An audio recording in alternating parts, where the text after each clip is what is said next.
Muy bien, queridos hermanos, vamos entonces a entrar en nuestro tema de esta mañana. Seguimos el comentario del Evangelio de Lucas y vamos hoy a continuar en el capítulo 6 de este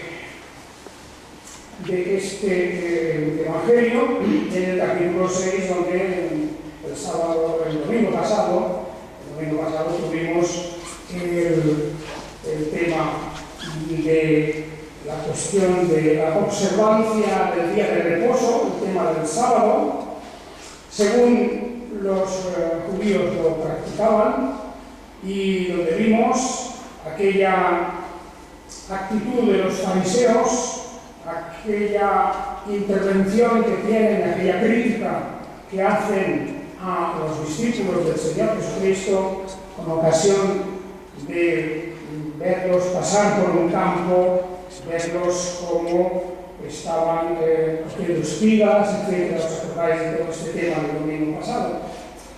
Bien, el tema es tan importante en los evangelios, se le da tanta relevancia e importancia a este tema, que a continuación, en el capítulo 6, vemos otro incidente en relación también con el día de reposo, con el sábado. Dice el versículo 6, ya empieza diciendo, el otro sábado, que entró a la sinagoga para enseñar, pues aconteció que estaba ahí un hombre cuya mano derecha estaba contraída.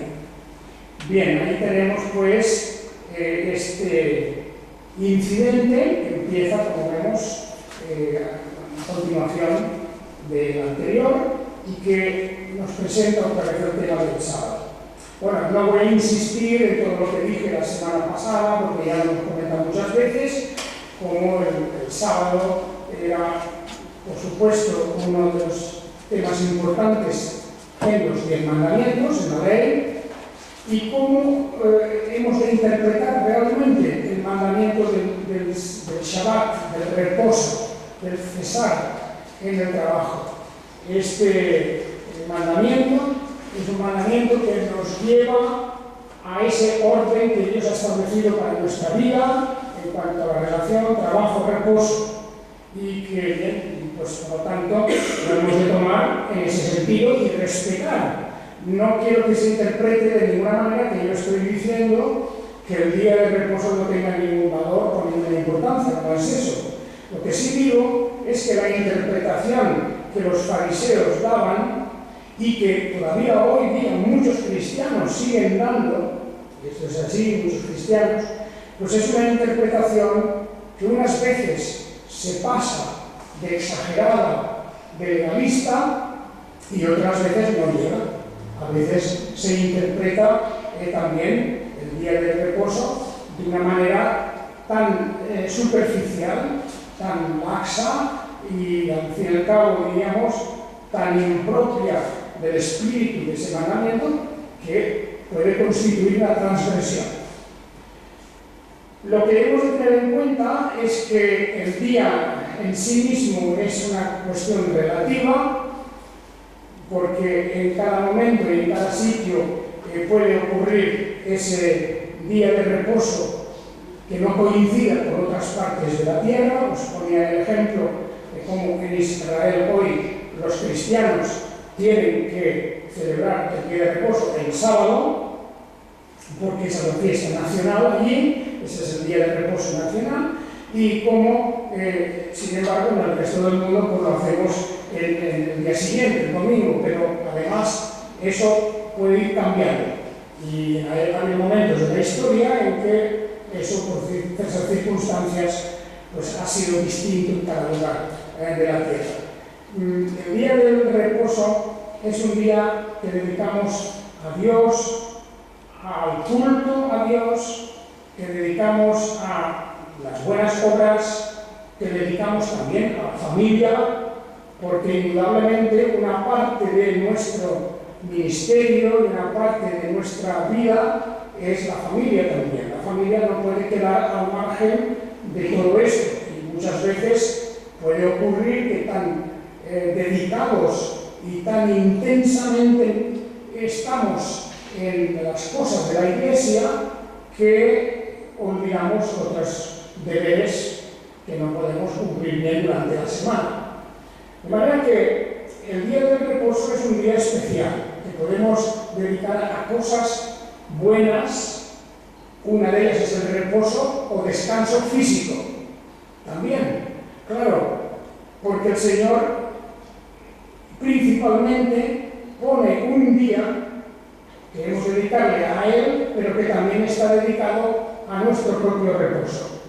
No todo es trabajo en la vida, no todo es esa especie de frenesí que muchas personas tienen, que no descansan nunca, y eso pues también es malo. Lo contrario, por supuesto, también, la pereza, el ocio excesivo o el ocio en cosas nocivas o cosas que son inadecuadas no corresponde al espíritu cristiano. Lo que había ocurrido en Israel es que a través del tiempo la religiosidad se iba apartando del texto de la Biblia, del texto de las Escrituras, y se convertía en una especie de interpretación de tradiciones, una especie de acumulación, amontonamiento de ideas, prohibiciones y mandamientos que no estaban en las Escrituras. Y eso es importante que tengamos en cuenta que la palabra de Dios no nos dice eso. Simplemente nos dice: 6 días trabajarás, harás toda tu obra, el 7º día es reposo para Yahvé tu Dios. No harás obra alguna, etc. Pero claro, eso se presta a interpretaciones. Por ejemplo, no harás obra alguna, no harás labor alguna. Y ya vimos el domingo pasado cómo los fariseos entendían que ir por el campo y arrancar espigas y restregarlas, frotarlas en las manos, eso era una labor. Eso era una labor, era un trabajo. Y a partir de ahí se han ido amontonando tradiciones, interpretaciones absurdas, realmente que no tienen sentido, sobre esa palabra: no harás labor. Muy bien, harás labor significa que de tu trabajo normal, ordinario, durante la semana, no debes de hacerlo ese día. Esa es la idea del trabajo normal. Claro, es verdad que esto a lo largo de los siglos ha cambiado mucho. Por ejemplo, nosotros vivimos ahora pues, en una situación donde los trabajos y los trabajadores pues, tienen unos derechos, tienen unos días obligatoriamente impuestos por la ley de reposo, de descanso, tienen por lo tanto pues, todas las posibilidades, digamos, de estar juntos y de reunirse los cristianos en ese día. Muy bien, perfectamente. Pero no siempre ha sido así, porque muchas veces el día de reposo no se respetaba. No había derechos para los trabajadores, pues, derechos de reposo, de descanso. No hay nada más que pensar que cuando se produce la gran revolución industrial en Europa y los abusos que se cometieron en relación con el trabajo, claro, las ambiciones que se desatan y que se resuelven casi en una esclavitud. Pensemos, y eso está muy bien reflejado por Dickens en sus novelas, como los niños desde los 5 y 6 años trabajaban en los telares, hasta incluso en las minas, en la Inglaterra del siglo XVIII y parte del XIX. Eso realmente, allí no había respeto ninguno al día de reposo. No había derechos de trabajadores ni nada, era casi una esclavitud. Y luego la esclavitud que se produce en otros lugares durante todo el siglo XIX, los XVIII y XIX, y en fin, y en muchos lugares de la tierra todavía hoy una persona, aun siendo cristiana, no puede celebrar y guardar este mandamiento. No puede porque no le dejan. Pero estamos hablando, claro, no de esas situaciones que no tienen remedio, sino que cuando los cristianos están en la capacidad de celebrar el día. Lo que importa es no caer en esas interpretaciones de los fariseos y sobre todo en ese espíritu de crítica de ellos hacia los demás, hacia los que hacían cosas que no les gustaban. Y entonces el ejemplo de la semana pasada es un ejemplo precioso de cómo la ley se tiene que interpretar. La ley se tiene que interpretar en favor del débil, en favor de la vida, en favor de la necesidad vital imperiosa. Por ejemplo, cuando David cogió los panes sagrados del templo o del tabernáculo, que no podía nadie comer de ellos, pero que él consideró que en aquel momento, en aquella circunstancia, tenía que hacerlo. Naturalmente, no es que la ley sea una cosa relativa, no es que la ley sea para que cuando nos parezca a nosotros la podamos violar, pero sí que si tenemos una mente centrada en lo principal de la palabra de Dios y tenemos una auténtica visión espiritual de la ley, no de la letra, y eso es importante. Aquí tenéis ese texto detrás de 2 de Corintios 3:6. Dice: nuestra suficiencia proviene de Dios, el cual asimismo nos hizo ministros competentes de un nuevo pacto, no de la letra, sino del Espíritu, porque la letra mata, pero el Espíritu vivifica.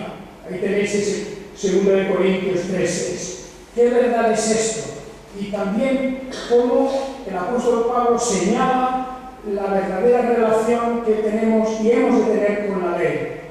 La letra mata, porque si fríamente, literalmente, tomamos los mandamientos o las instrucciones o las normas de la ley, nos encontraremos muchas veces en un callejón sin salida o nos encontraremos haciendo un mal.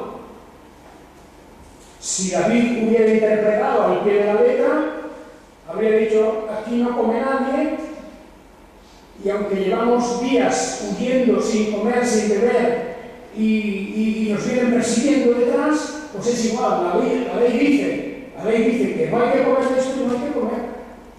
Eso sería una interpretación literal al pie de la letra, y naturalmente la consecuencia habría sido terrible para ellos. Habrían sido alcanzados, habrían sido, pues por supuesto, les habrían dado muerte. De manera que hay un sentido espiritual de la ley. Y ese lo hemos de averiguar confrontando la letra de la ley con el espíritu de la ley. Porque la ley busca la grandeza de Dios, revelar y manifestar la grandeza de Dios, y la ley también sirve para otras cosas importantísimas, como es de demostrar nuestro propio pecado, nuestra propia naturaleza pecadora. Enfrentados a la ley, al espejo de la ley, puestos delante de la ley, hemos de concluir que todos nosotros somos transgresores de la ley. Somos transgresores, porque aunque, como el apóstol Pablo, lo cumplamos todo al pie de la letra, luego está también las ambiciones, las codicias, las envidias, todo lo que no se ve, todo lo que no son actos, los malos pensamientos, el protagonismo, la envidia, todos esos aspectos que es un mandamiento cuando dice no codiciarás. Ese es un mandamiento que se refiere a cosas interiores, no se refiere a actos de fuera. Y por ahí fue por donde el apóstol Pablo comprendió que él también era un pecador, que aunque nada más en un solo punto de la ley, transgredamos los mandamientos, ya somos considerados culpables de todos, porque se demuestra que somos pecadores.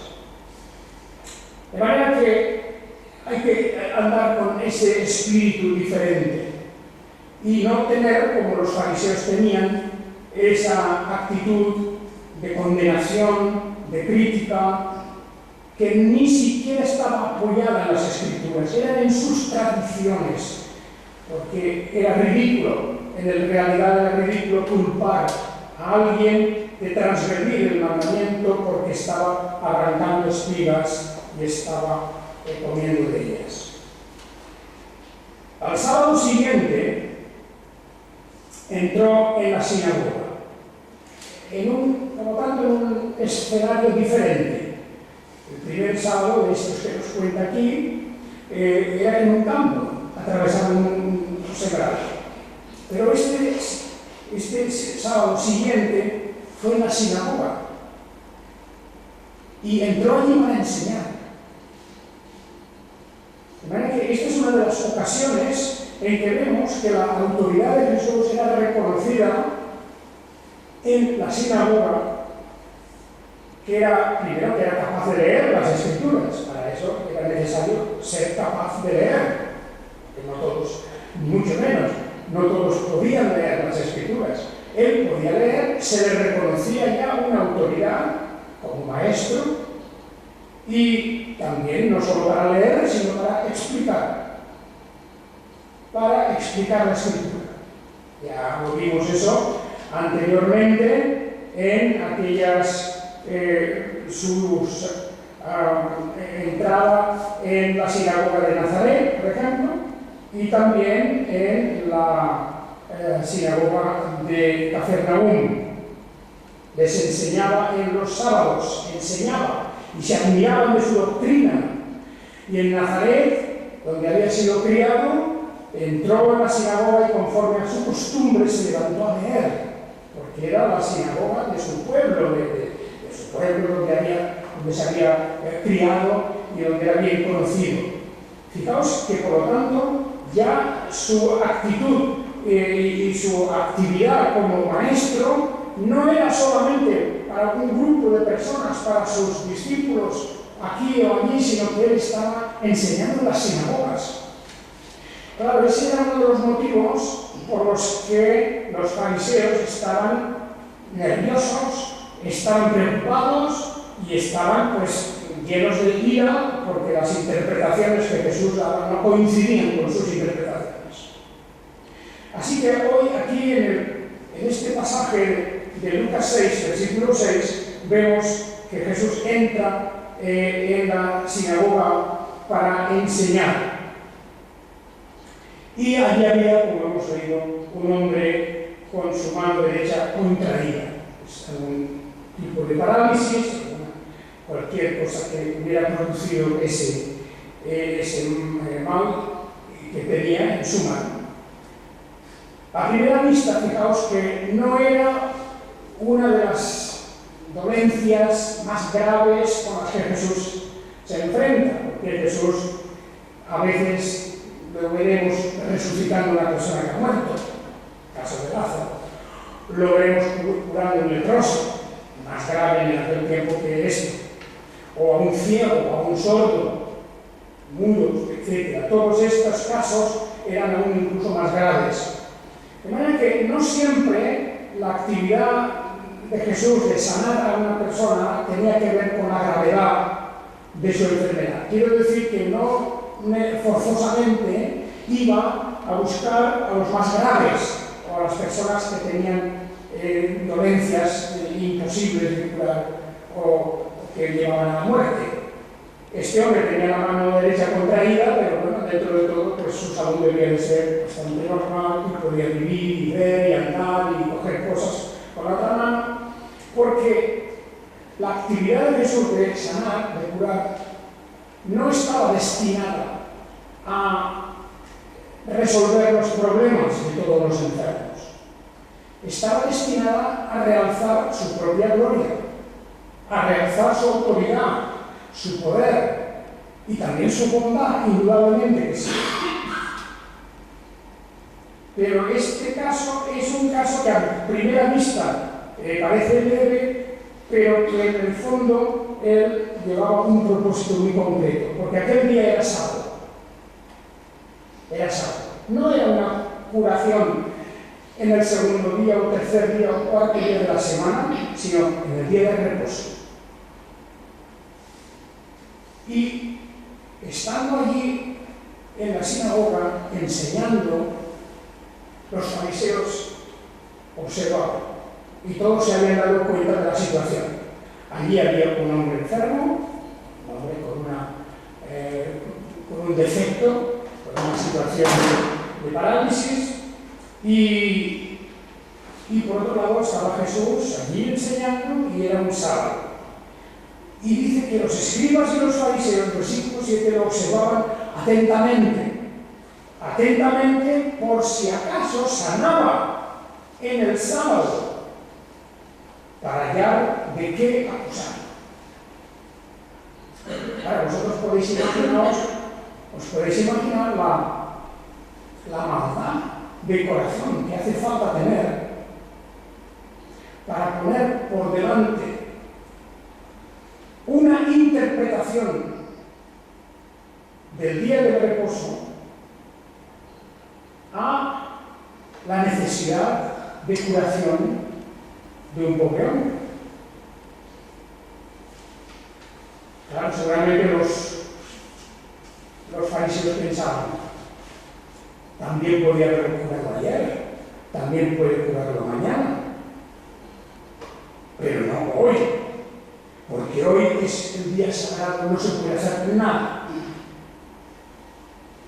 Y ahí es donde Jesús no se quiere dejar atrapar, porque esa interpretación es falsa. Porque hacer un bien, incluso en el día del sábado, y eso es el argumento que Jesús utiliza luego, hacer un bien en el día del sábado, en el día del reposo, no puede ser una transgresión de la ley de Dios. Y menos aún cuando no se requiere ningún esfuerzo. Pero aunque se requiriera un esfuerzo. ¿Os acordáis que luego, en otro pasaje, el Señor Jesús descubre la hipocresía de esta gente?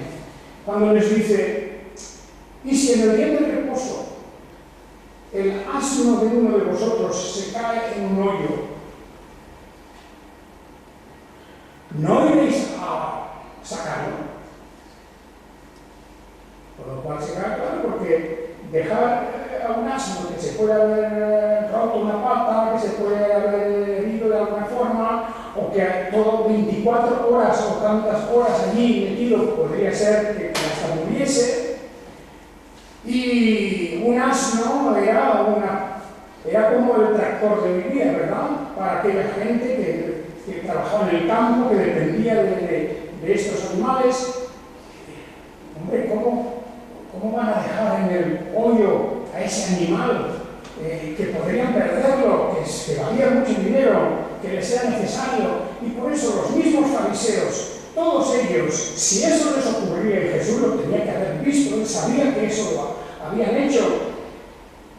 Cuando ese animal cae en un hoyo, ¿verdad que vais y lo sacáis vosotros? ¿Y cuánta fuerza tenéis que hacer para eso? ¿Y cuántos hombres se necesita para sacar a ese animal del hoyo?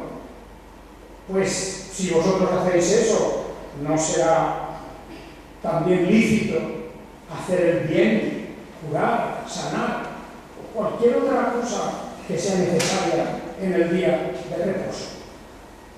Esa era la manera de descubrir la hipocresía. Hipocresía porque en unas circunstancias se dice una cosa, pero cuando le afecta a uno personalmente, eso se olvida y entonces va a lo práctico, a resolver su problema. Y esa cuestión, desgraciadamente, está ahí enraizada en la naturaleza humana.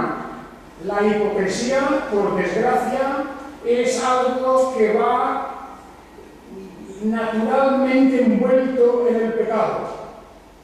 El pecador cuando no reconoce su pecado se vuelve hipócrita. ¿Por qué? Porque es capaz de ver el pecado en otros y no en él mismo. Que en el fondo es eso.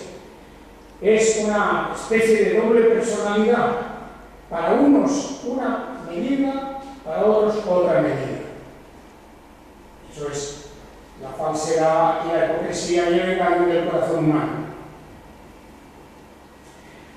Así que, por lo tanto, en el caso que nos ocupa esta mañana, los fariseos estaban atentamente a ver si tenían alguna razón para acusarlo. Y Jesús vio el pensamiento, porque leía los pensamientos de los hombres, se daba cuenta de su actitud, se daba cuenta de cómo razonaban, por lo que él sabía de ellos, por lo que él conocía del corazón del ser humano. Y entonces a este hombre, y fijaos aquí la valentía y el desafío que Jesús lanza.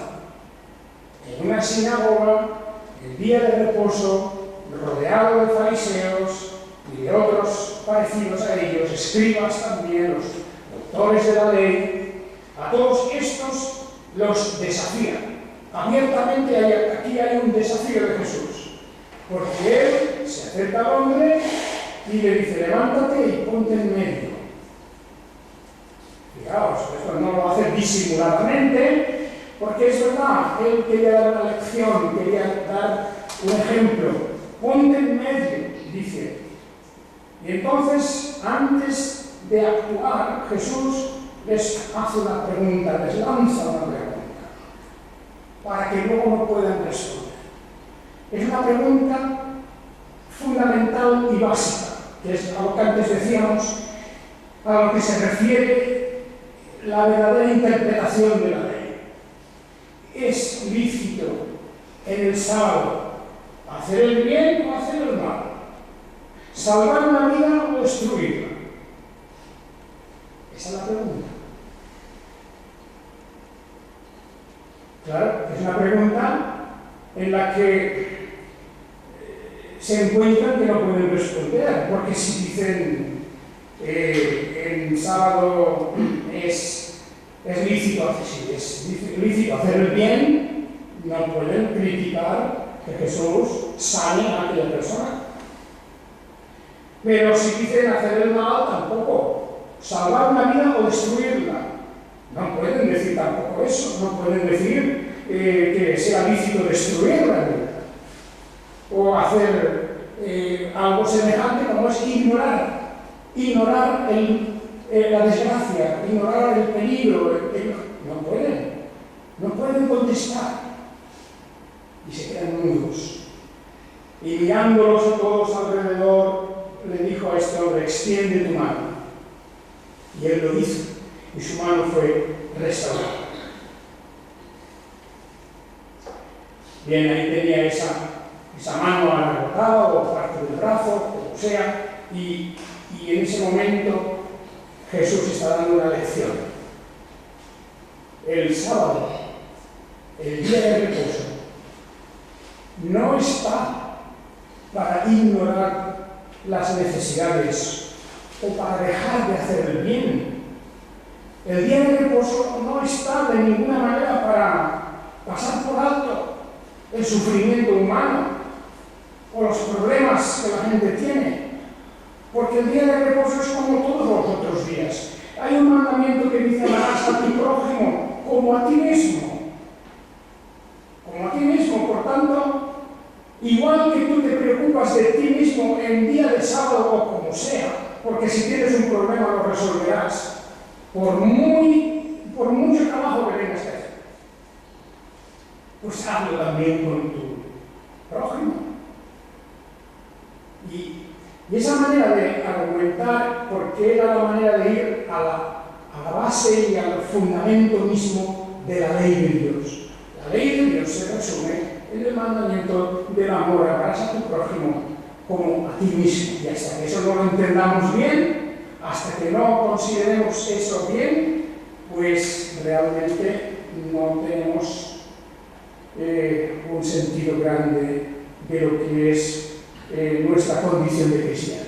Un sentido profundo de lo que es el amor al prójimo. No podemos usar dos varas de medir, una para nosotros con nuestras necesidades y otra para el prójimo, y encima decir que lo hacemos por Dios, que lo hacemos por respeto a Dios, que es lo que los fariseos hacían. De manera, hermanos, que fijaos lo importante que es esta cuestión y cómo los evangelios, porque no es la única vez, este tema va a salir bastantes veces, porque se convierte en uno de los grandes temas de contención, de los grandes temas de choque entre Jesús y estos religiosos, esta gente tan espiritual según ellos, o tan cumplidora de la ley, que Jesús por fuerza no deja pasar en ninguna manera, en ningún momento, aquel error y aquella falta de amor y de consideración al prójimo. Bien, yo creo que esto nos alerta, porque esto no solamente se refiere al día del sábado. Esto no es una cuestión solamente del día del sábado, esto es una cuestión en la que, como recordaréis en el Sermón del Monte, el Señor Jesucristo también alerta sobre lo que realmente tenemos que hacer y cómo tenemos que vivir, cómo debemos de actuar en relación con nuestro prójimo. Oísteis que fue dicho: amarás a tu prójimo y aborrecerás a tu enemigo. Fue dicho, ¿no? La ley no escribe eso, por cierto.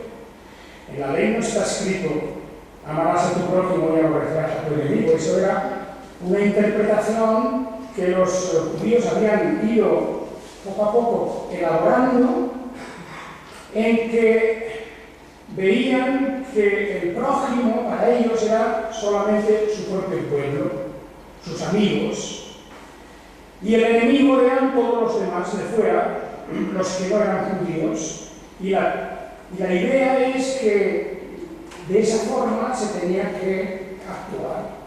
Pero yo os digo: amad a vuestros enemigos y orad por los que os persiguen. Orad por los que os persiguen. Bueno, ahí tenemos algo importante, y es que la regla de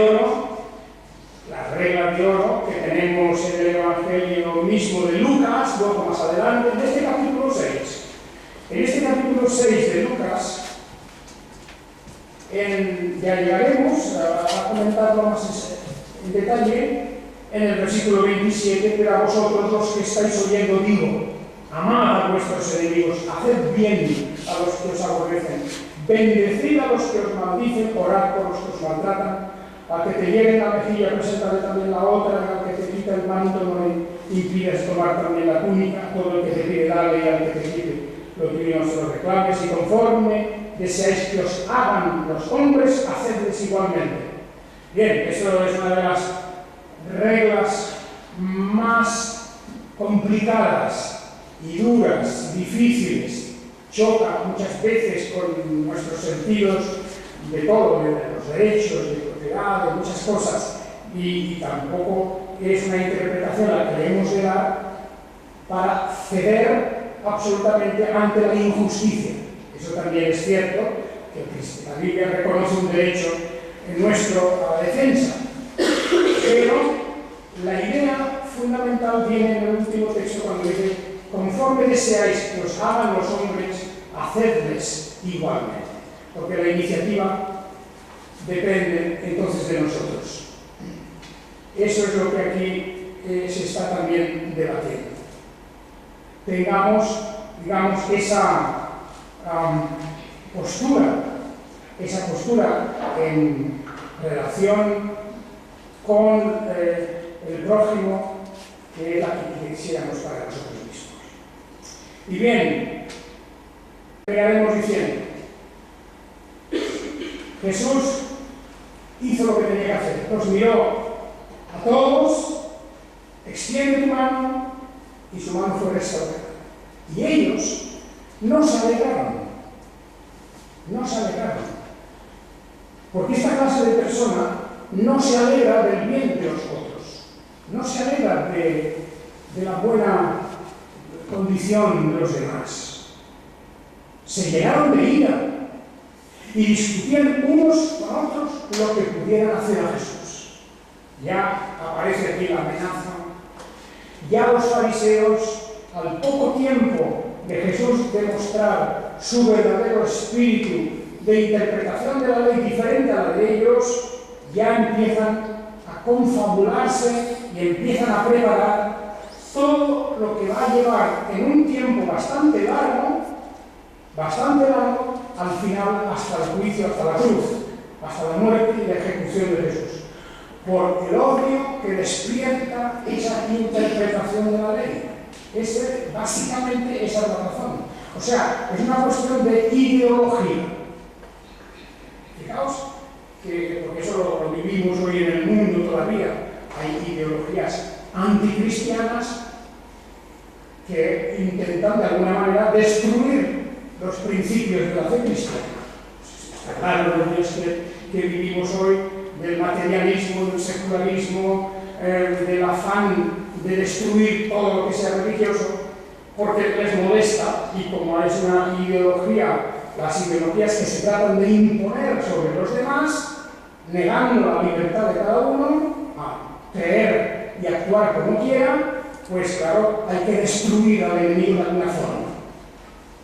Se llenaron de ira y discutían unos con otros lo que pudieran hacer a Jesús. Y lo que querían hacer era destruir, acabar con él. Cosa que iban a hacer no porque ellos tuvieran el poder, sino porque estaba así decretado de que el Cordero de Dios iba a dar su sangre por la redención nuestra. Por eso terminaron con él, porque en la voluntad del Padre Eterno estaba que el Hijo amado diera su sangre por nosotros. Bien, hermanos, pues fijaos lo que hay aquí involucrado. Es una lucha de la que vamos a ver siempre. La misma lucha de hoy, la misma lucha de todos los tiempos, la lucha de la verdad y el error, de la sinceridad contra la hipocresía, del amor contra el odio. En definitiva, es esa la lucha que sigue en nuestros tiempos.